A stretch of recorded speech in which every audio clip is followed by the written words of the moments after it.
You want to have a relationship with someone? You want someone around you can trust? You want someone around you can tie your life to in this way that weaves a rope? You want someone you can grow old with? You want someone to be a mother for your children, assuming you want children? And if you don't want children, well, you probably will. And if you don't, you're either deluded or immature. And you might say, well, no, the planet has too many people on it. It's like, yeah, whatever. Good luck with that. Every single one of your ancestors reproduced in an unending procession lasting 3.5 billion years. And they're all wrong and you're right. I don't think so. The notion that children are somehow a burden, what are they interfering with? What have you got to do that's so important? What? You're going to drink 2,000 less 26s of vodka with your idiot friends at the bar. That's your brilliant alternative to growing up. And you know, I do believe it's very hard for people to grow up if they don't have children. And people hate it when I say that, because there are other ways of growing up, but it's very hard. And the reason it's hard is because you are not mature until someone else clearly matters more than you do. And if you aren't narcissistic beyond redemption, that definitely happens to you when you have children. And then you're an adult. Why would you have children? It's like, that's a stupid question. It's like, well, what else are you going to do? You know, I mean, there aren't that many things that make up your life. And intimate relationships, that's 20% of your life or 30% of your life. Children, that's 20% of your life. Now, you can get away with neither of those, but you better have a walloping career or a tremendous aptitude at something creative and remarkable. And maybe you can do that. Maybe that'll be enough for you, but I've seen that unidimensionality work out well and very, very, very, very, very rarely.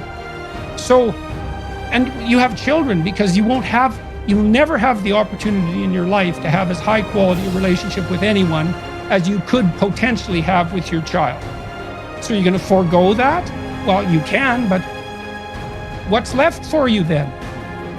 You know, children are a third of life, something like that, maybe more. And so I would certainly recommend that you don't miss it. It's complicated because, of course, now in most situations, both parents have to work, and but it's always been complicated to raise children. They're a long-term investment, but yeah, right. Which is hard. That's why it's hard to even pay childcare workers, right? Because the payoff for having a child doesn't occur until 2 decades later, or sometimes 4 decades later. But it's not something you want to miss, that's for sure, because well, that's life, you know. It's part of the human condition, and little children pay you back immensely if you have a good relationship with them, you know, if you're on their side and encourage them, because they're an unconditional source of joy and love.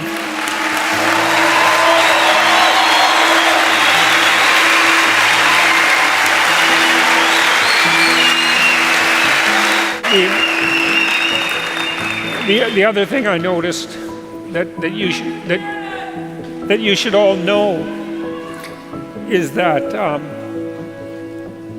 as you get older, your family, the family you've produced, becomes more and more important.